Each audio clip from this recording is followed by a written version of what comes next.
Hey, it's Cam here. Not sure how many of you either read or watch what I post actually follow US politics. So, in case you don't, I thought I would share with you the recap of the State of the Union address from Tuesday night. As the name implies, it's the opportunity for the president to recap the past 12 months and share the accomplishments he's made. Well, thankfully for Biden, there were none, so he didn't have to worry about remembering any of them. Also, there is an opportunity to lay out the trajectory ahead. What's he going to do? Well, I thought I would share with you 10 of those forward-looking promises the president made. Number one, he's going to crack down on illegal immigration. This is, of course, after he created the crisis on the border. Why is that hilarious? Well, he inherited a very secure border from President Trump. And with his management skills, Biden made it an open border that by all estimates has let in approximately 2 million immigrants into the US during 2021. He is going to lower prescription drug prices. This is, of course, after he revoked Trump policies that actually did lower most drug prices. He's going to refund the police. This isn't giving them money back. This is after leading a 2-year charge to defund them. Don't believe me? Look it up. Democrat after Democrat touted defunding police. In fact, murder rates in Democratic cities have hit all-time highs. Next, number 4, support the troops. Well, this is, of course, after he got a bunch of them killed after they retreated from a little old place called Afghanistan. And he used them as human guinea pigs for the injections.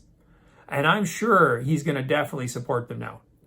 Rebuild manufacturing capacity and direct the governments to buy American.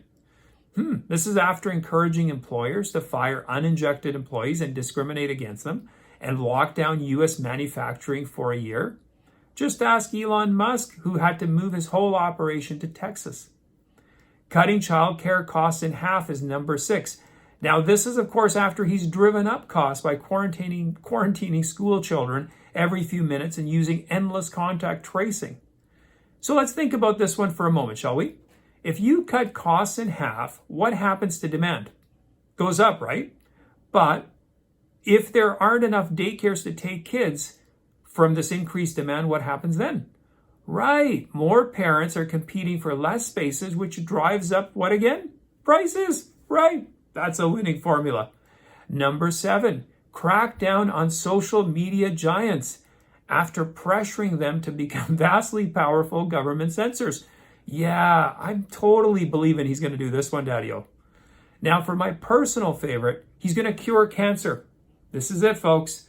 After coercing Americans into taking the injections with known cancer risks, check out a recent post I did on this one in which I mentioned the vaccines had a carcinogenic impact. Number 9. Well, here's one he likely knows firsthand. He's going to support mental health. This is right. So after bombarding adults with military-grade propaganda, it never ended, and mentally torturing kids for 2 years, so he basically, you got to love this, government creates the problem, then they ride in and offer to fix it, and believe you me, the cure is always worse than the disease with these folks. Number 10, and last but not least, he's going to end inflation by lowering the deficit. That's right. After almost doubling the amount of circulating currency, and while calling for even more infinitely expensive spending programs. I get it. So let me understand this. First, you spend and dole out money you don't have. And then when this flood of money causes increased spending for the same amount of goods and services as growth is flatlined, which in turn drives up prices, which causes inflation, okay, maybe Dementia Joe should just focus on the mental health stuff. No? Let's finish with how he proposes to fight inflation, shall we? He said he'll fight inflation, which now he says is caused by the virus. Now, I don't know if you knew it or not, but viruses cause inflation. He's going to fight it by raising taxes on corporations to a 50% minimum, and 130 other countries are supposedly going to do the same thing to stop operations from moving to favorably tax jurisdictions. So Biden says 50% is plenty of profit for corporations. They can live with that. Okay, now I own a small business, Joe. Now, I know I'm in Canada, but I'm willing to move. If you can get me in one of those 50% profit businesses, dude, I'm in. Seriously, let's look at this harebrained tax scheme for a moment, class, shall we? What could possibly go wrong with it? To figure that out, I'm going to start with the premise that corporations don't pay taxes. They just collect taxes. Yes, taxes are just an expense to corporations. Customers pay the taxes, and the corporations pass the money on to the government so that the government can give the money to who? Friends, family, and their favorite grifters. Everyone but you and me.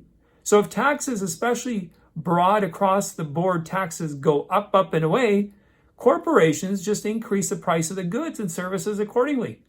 Funny how economics works, huh, Joe? So let's land this plane, shall we? This means higher prices for everybody and everything. In other words, more inflation, exactly the opposite of what Biden says his dim-witted policy is supposed to do. You think he must live in Bizarro Superman universe where everything is the opposite. Boy, I wish I could live there as well. Anyways, thanks for watching this video. Please share your comments, anything you have. Follow me on Locals. It's cambrard.locals.com. I look forward to seeing you on the next video.